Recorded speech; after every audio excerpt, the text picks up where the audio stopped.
Ladies and gentlemen, welcome to the second day of the METU International Symposium on Urban Design. Today's program includes two distinguished keynotes, Professor Ali Madanipour and Professor Stephen Marshall.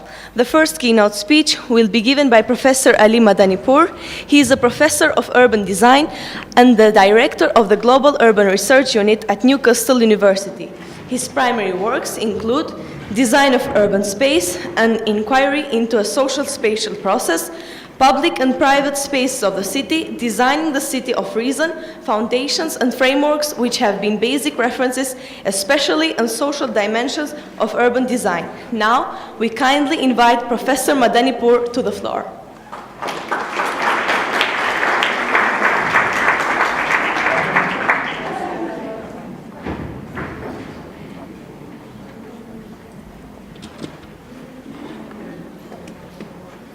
Good morning. Is it possible to turn this light down, please?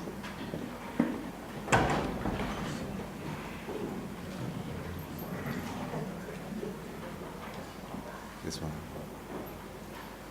Thank you. Okay, thank you very much. Excellent. So, this word ephemeral. First, many thanks to the organizers. It's very nice to be back in Ankara. It's a very good experience, and thank you very much all for coming. It's been very good yesterday. Very good organization. It's working well. I'm very happy to be here. Thank you very much. So, the reason for this topic, what is this topic I want to talk about, is now I have to use this, I think. When you look at, if I stand here, can you hear me? Can you hear me at the back? Is it good? Okay. When you look at this, the range of these situations that we come across now, and if I can show you the Parisian beaches, Chanel shop in Covent Garden, Glasgow Garden Festival, a temporary park in Brussels. These are samples, examples of events that are temporary. They are there today and gone tomorrow. They are for a short period of time. So the question is, how can we analyze them? How can we understand them? They are ever more frequent. You can see a lot of them these days. So the way I'm going to talk about it is according to this schedule.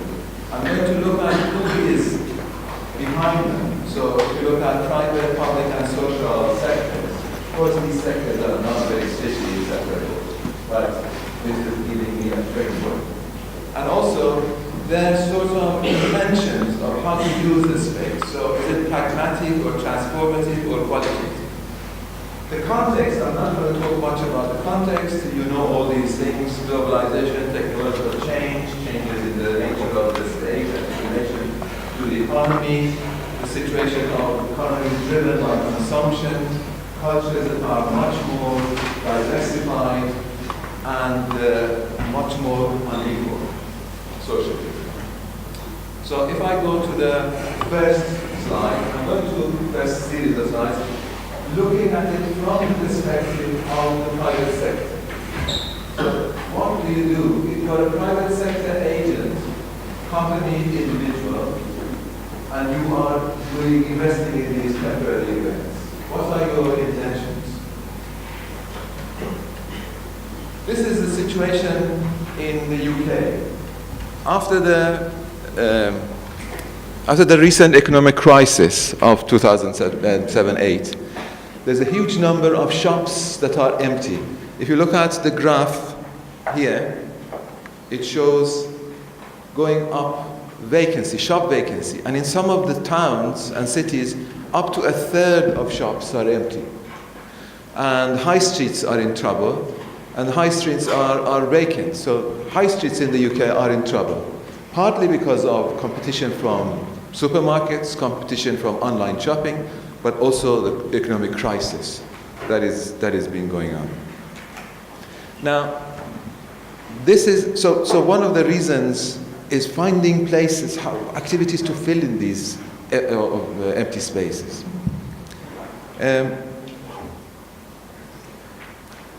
This is a scheme in South London, in Croydon, where a developer has a space and they want to develop it something.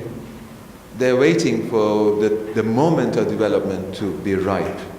So in that moment, they are filling it with temporary spaces. And they get a firm of landscape architects to design it. And they design it to a cricket ground for refugees, a place of original flora and fauna and that sort of thing. And they advertise for it. And you think, what a progressive scheme. But when you look at the website of the developer, this is what they want to achieve.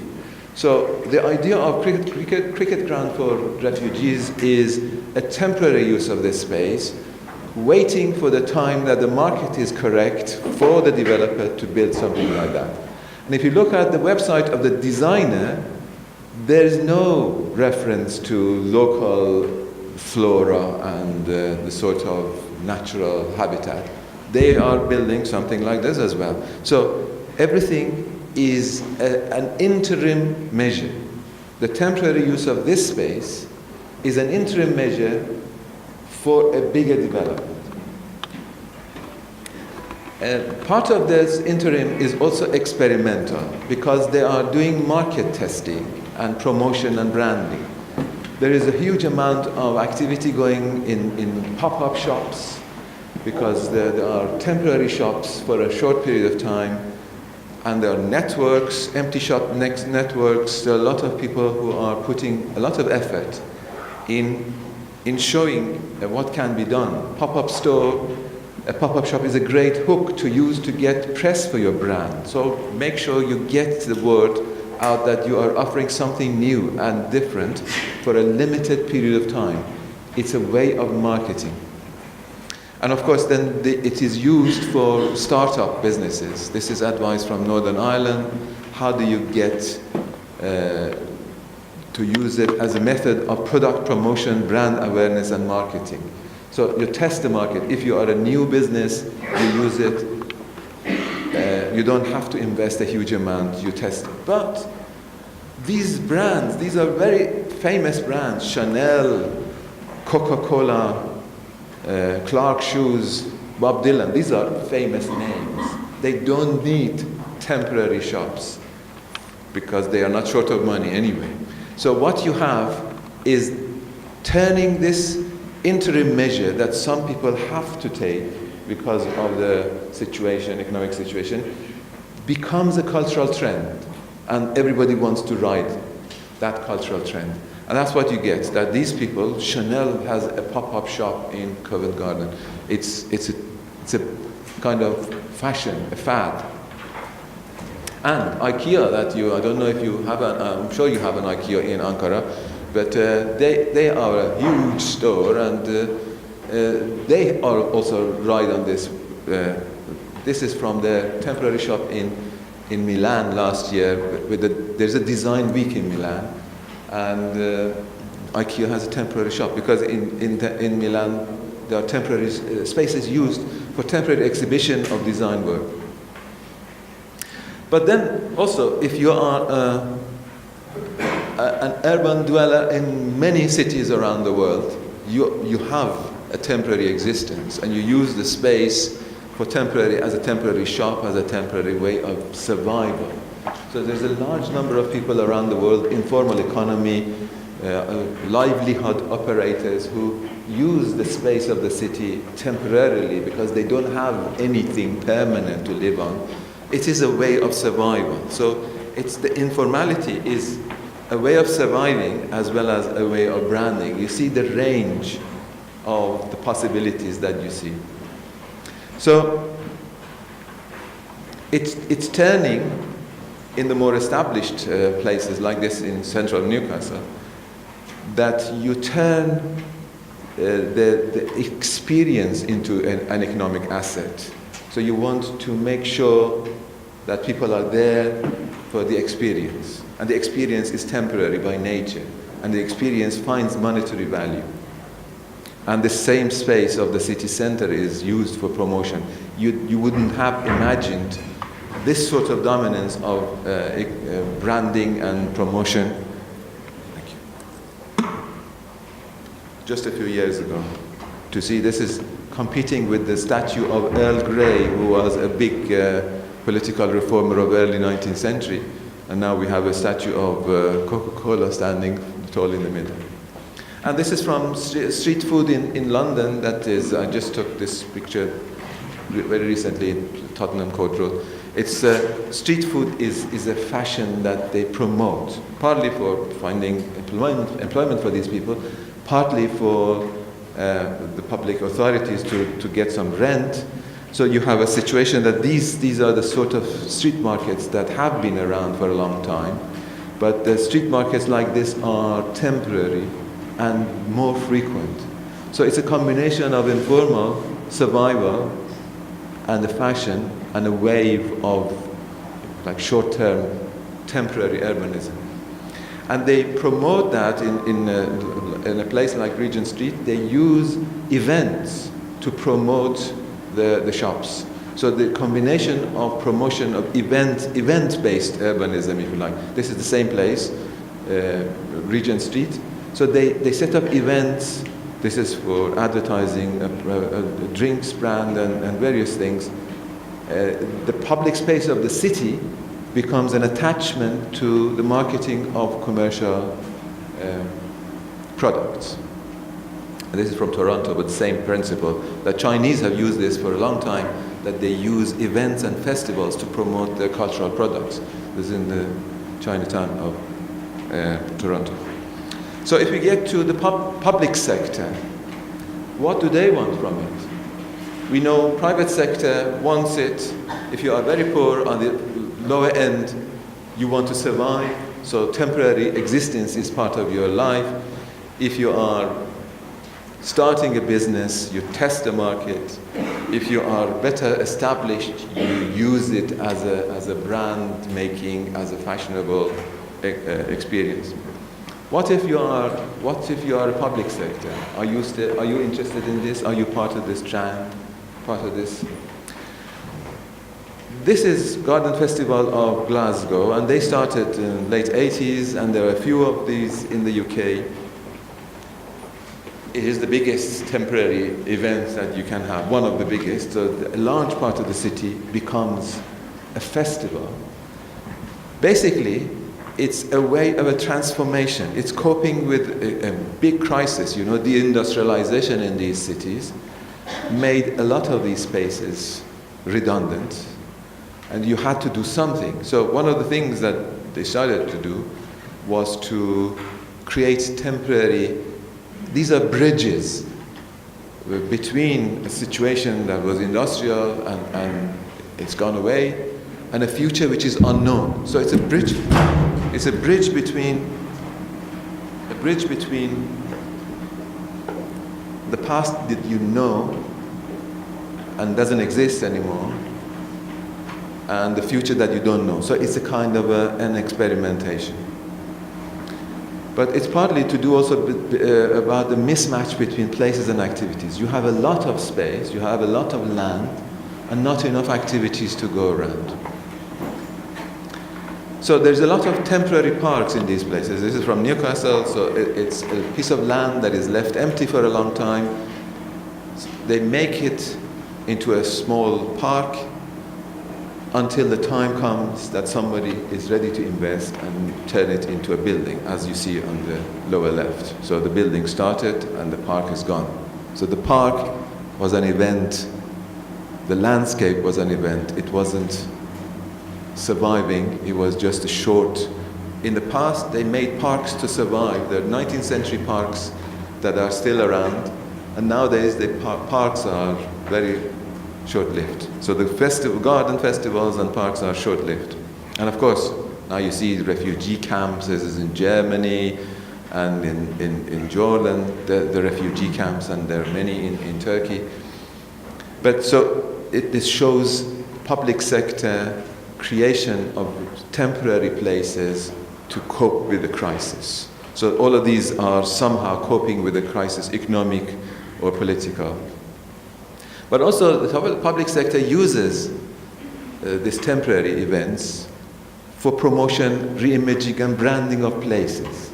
So this is, again, a post-industrial area that they set up these festivals to attract people. So when you know that there are possibilities on this riverside that you can go and visit, then if you had the image of a part of the city that was a no-go area, and then a festival changes the image of that part, then you start going. You lose your fear of going there because you think, oh, I come here, it's pleasant enough, it's not a problem. So you start, the image of decline is changing. One of the key things that people have used in regeneration of these post-industrial cities or declining economies is the change of image. That's why you see now countries advertise for themselves. If you watch CNN, suddenly a country advertises for itself. So they want to change the image of the country as a place of investment. And that's the same sort of thing. They use events as a catalyst for regeneration, for economic change. But then the language is used when the idea is turned from a necessity into a fashionable idea. Then this is our university calling its library extension, temporary library extension, pop-up library. It could have been called temporary library extension, but they use the language of pop art and the name of pop-up library to attract a young audience, the young student population, and they think this is a fashionable thing to do. And for that, they actually got a prize. So obviously, the fashion feeds on itself. And this is another way of dealing with temporariness. This is Fourth Plinth in London, which is London's Trafalgar Square, where they decided not to put a permanent statue there, and the display changes over time. So this is one of the displays that I was happening to pass, and I took a picture, and it changes. So the idea at one point of creating monuments that are there in the city permanently gives way to monuments that change, and there are controversies about what to put there and how long to stay and how to select them and all that. But ultimately, it's the space of the city that constantly changes. It's no longer thinking about permanence as such. Now, events become, if you like, planning experiments. This is the quote I've got there from a conference in Vienna. And they look at temporary events, temporary use of space, as the opposite of master plan. And the master plan, of course, if you've got to consider that master plan means different things in different countries. But ultimately, the master plan is long-term thinking about what the city is going to look like. And an events-based idea is, they say, is the opposite. It's a kind of basically what they used to call incremental planning, which is step by step, little by little, testing the waters, doing something and see which way it goes, rather than thinking long term. Because you are not sure about the long term, because you are worried about the long term, because long term is uncertain, the situation is contingent. Now, this picture to the left is from a very important book that was a team of people led by Richard Rogers, the architect, for the renaissance of British cities. And there he puts, the book puts master planner at the center of a team of experts to do things. But if you go back a generation, this is incremental planning. For those of you who know about planning theory debates, incremental planning from 1959, it is a backlash against modernist long-term planning. But also for those of you from more architectural knowledge, Christopher Alexander had this idea of having some rules and then using step-by-step planning rather than having a big plan. So the idea also finds its way in planning cities, that you don't plan, you don't think long-term because you are not able to think long-term. Not to say that it's a good idea, but that's sometimes is, these are obviously different cultures of planning, and that's a separate and long discussion. Now, public authorities, what do they do? Again, this is from a PhD. Somebody did research into Nottingham. This is center of Nottingham. And somebody who did his PhD on temporary uses of public space in Nottingham. And these are quotes by the public planners. Planners who, this space is the main square of Nottingham. So it's in the center of a major English city. And this is a quote from the planner. It is a private property, so we rent it out on a rental basis. So they treat this space as a way of earning money. And of course, it's not private property, it is city's property, it is everybody's property. But public authorities are short of money, and they look for opportunities to use the public environment as a cash cow, as something that you can use. And if not directly, indirectly. And this is the second from another planner, that the biggest impact is the footfall to the city center. So 22% increase in footfall, and that if 50,000 people coming to the city, it's £1 million to the economy. Basically, if you have events running in the city, you attract visitors, and visitors spend money in all sorts of things, and so the city economy benefits. That's the logic of using public space for temporary events as a kind of catalyst for economic development of the city. And then this is another from central London, that you see the tent at the back and the advertising here. So what would have been a calm garden, although these are not public gardens, but they are publicly accessible anyway. They're not publicly owned, but publicly accessible. They become place of events, because that event obviously is an earner. It's for the public authority. So lots of events and temporary events in the space as a way of economic thinking. And this is another street food market in front of King's Cross, which again has this double role of animating the public environment to make it much more informal and buzzing with activity at the same time as an earner. Now, so I looked at the private sector, what do they want? Public sector, what do they want? Public sector wants it as a catalyst for regeneration, but also as a source of income. And public sector authorities now think of themselves as private corporations. So they behave like private corporations. Not necessarily in the way you think and expect the public sector to behave.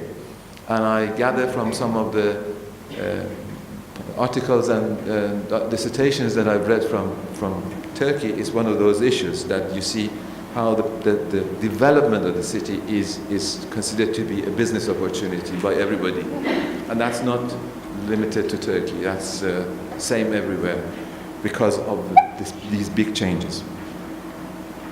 So, what about the social sector? By that I mean individuals, little community groups, civil society activists. What do they expect, and what's happening in that sense?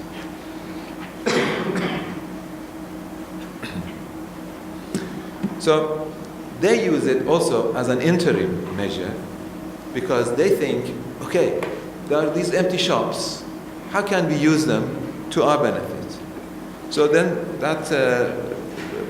the top left is from an event I went to in Brussels. They call it Civil Society Reclaims Public Space. And on the right is the idea, it's from the Guardian newspaper, the idea that how empty shops can become community hubs. But of course, we have the question of ownership and value and control and rent and all these. So these places are not easily available, but they may become made available for a short period of time on a low rent, and that's what happens. So it's again coping with crisis. The situation here is there are too many places and too few activities again. So a mismatch between places and activities. How do you fill it? This is from Newcastle, that one of these spaces is being used as a film school for children, for young people. And it's a kind of socially useful use of an empty space. And the city of Berlin is very famous for this, because when the country unified, there are vast amounts of space that are not used because of all sorts of businesses going bankrupt, or a lot of publicly funded things no longer function. So there's a huge amount of space available and not enough activity. So there's a young population, very vibrant, creative population moving in, and they're using these spaces for their benefits. So there is a big, if you like, if you are interested in the theme of temporary urbanism, there are big experiences in Berlin. But the question is, although these are socially useful, how sustainable are they? How long can you keep it as a community organizer or as a social actor? This is a case from Paris. That the space that you see on the top left is an empty space between buildings, and it's abandoned and nobody uses it. Definitely somebody owns it. But then there's a scheme of turning it into a community hub. And you see to the right what happened to it. So there's a little garden, the spaces people gather and do things. And this got a prize from this network of public spaces, European Public Space Network. So it's a temporary thing. They know that they cannot survive, that they cannot stay there for long. But it's a meanwhile use. While it is empty, they use it. But of course, meanwhile, again, you have situations of being precarious, living in the same city. The temporary use of space is another form of it. There's a huge amount of that. It's a combination of this being precarious. Some people are in absolute situations of precariousness, living in the streets. And because of these big cities, the situation of being mobile, highly mobile, always in transit, this sense of transience in big cities is a big part of the culture. So you have permanent travel. This is from Tokyo, but it's something that the modernists who designed buildings like this celebrated, wanted that. But that's the situation also for many people in big cities, that you are permanently traveling, permanently running around. And that's the situation in Shinjuku that Professor Shane yesterday showed. This is another picture of Shinjuku, which is, I don't know, at one point was and probably is still the busiest train station in the world. And this is very early in the morning, very, very early in the morning. So people run around, and running around, and mobility, and traveling around, and the transience, and the insecurity, all of these are existential conditions of big cities. Whether you are rich or not, of course, if you are rich, you slide over it. So the question becomes a condition of the city. But also these places, other than interim uses, they can be experimental. This is a project in Brussels, and the designers, they are friends of mine. They have a firm in Rotterdam. What they did, this is an area that cars used to pass, is a neighborhood in the city. They wanted to pedestrianize this area. The city would not accept that. They said it damages the traffic flow. So what they do, with the help of the community organizers, they take over the space and create this temporary park. They bring these sacks, fill it with soil, and plant these trees, and so they turn it into a temporary park. And they leave it there, and the public authority doesn't say much. They don't come forcefully to vacate these people. So it stays there for 2 months, and then people see it's, oh, the world didn't end, and it's possible to live like this. So this place becomes a permanent park, a permanent pedestrianized area. And that's what you see, that it's an experimental use of space temporarily for a socially useful purpose. And then this is from Washington, that people talk about how landlords and regulators, they're not ready to handle this sort of experimental situation, because planners, landowners, they are expecting permanence, they are expecting clarity of ownership and control. And that's why when you talk to planners about temporary uses, they feel uncomfortable. And obviously the owners will become more uncomfortable. But there are ways of doing that. And then the maximal, which is the adding layers, or by the maximal I mean adding layers and qualities to space. Again, this is Brussels. Again, this is one of these temporary arrangements.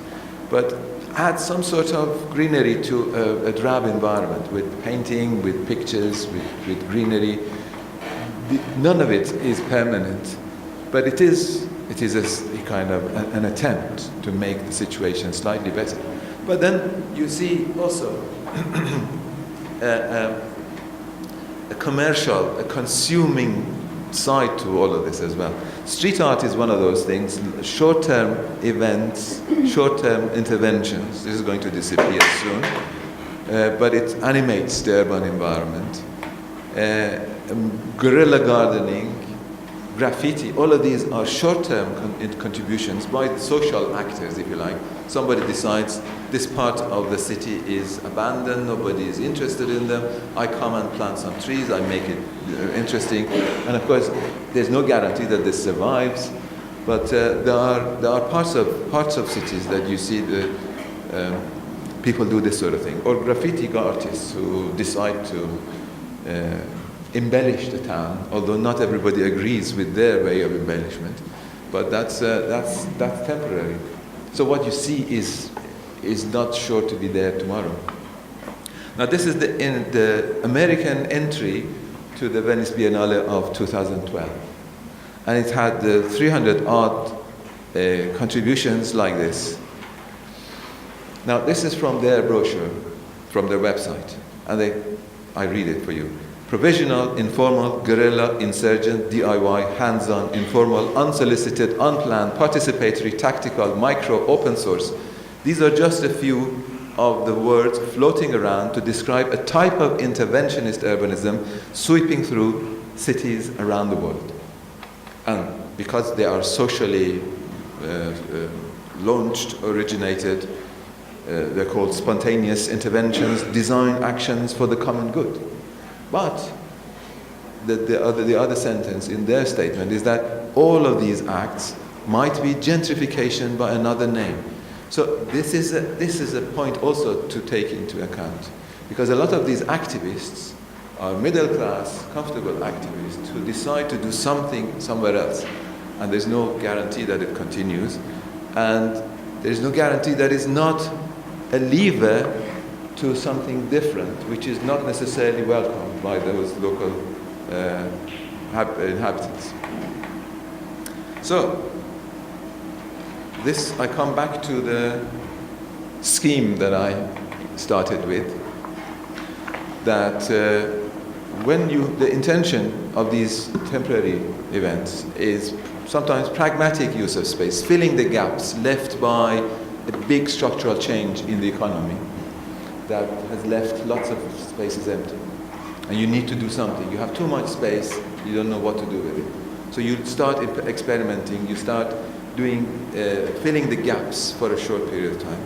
Or you think of it as a possibility for testing the waters, testing the possibilities, challenging conventions, as for example in the planning situation was, or using it as a catalyst for change.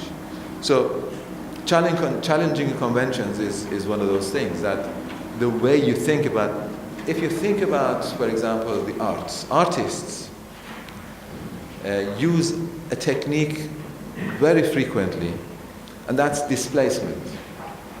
They put something in an unfamiliar context. just to shake the viewer. And if you've seen the exhibitions, you go and see and you think, what a silly thing, what an odd thing, what a strange thing. That's the intention. The intention is displacement. So I put this, for example, on top of the computer or on top of my head. It's a displacement. You're expecting it to be here. But if I put it somewhere else that is not meant to be there, then it's displacement. And artists constantly use that to challenge the way we see things, to challenge the conventions. And we think that's funny, and that's the kind of sometimes just jokey, and it is jokey sometimes, but sometimes they have serious intentions. But these temporary events, temporary interventions, sometimes have this impact, that intention of displacement, to change. And sometimes it's adding layers, qualitative use of space, adding layers and textures and folding space onto itself to create, because of the increased density and life forms that come together in big cities. The diversity and the need for expression of that diversity means that you cannot continue using the space in the traditional calm and managed and highly controlled ways. There is space for expression of all sorts of different ways of being, and then they come together. And but by definition, like the fourth plinth in Trafalgar Square, they cannot survive, they cannot claim a place permanently. Some years ago, I went to Duisburg, a city in Germany. And it's it's in the Ruhr region, industrial places that have been deindustrialized, and lots of workers from around the world. And so the city is full of international workers and highly industrial or post-industrial. And the city council says, let's celebrate the international character of this city. And they set up a competition, arts competition for public art that celebrates the international character of the city. And the winner is somebody who comes up with the statues of Native Americans, that these so-called Red Indians with those glamorous clothes. Now the gap between that representation of international character with an image of somewhere far away, it's the political question of claiming the space. If the public art reflected those people who live there, it gives them a claim to that space. But if it is not related to them, it's international without being related. So the question of representing that diversity in the public environment is a highly political one. So if I look at the second column here that I'm going to talking about, the private sector uses for coping with crisis, extending market operations, and more intensive use of assets. So basically, the framework is capitalism. People are looking for reward on their investment. If my land and property nobody is there to take it, I want to look for opportunities to rent it out, even for short-term, low rent, until the market picks up. Public authorities are in the same way, but also they look at it for restructuring, marketization of their own activities and their own logic, and also facilitating development. And the social sector it looks at it as a creative potential, but also it's a way of consolidating and normalizing the situations of precariousness, that you expect life to be in small chunks. You don't expect long-term, stable arrangements. And that's the situation with a lot of the people in the younger generation. Now, there are some issues, more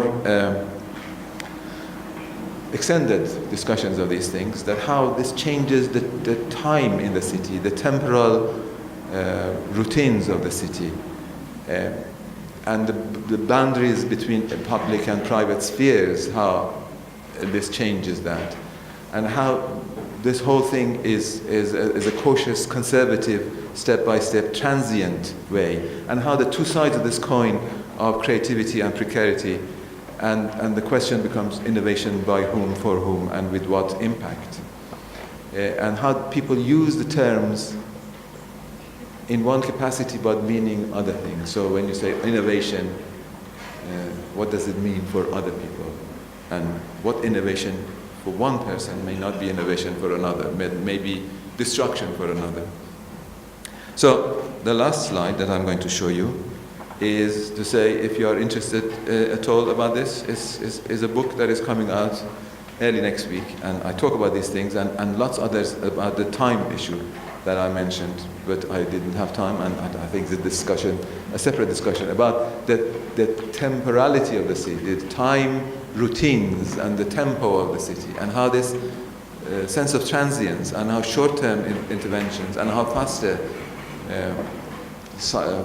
processes of acceleration of life in the city is in this like the chronotopia they talk about it, how that is a way of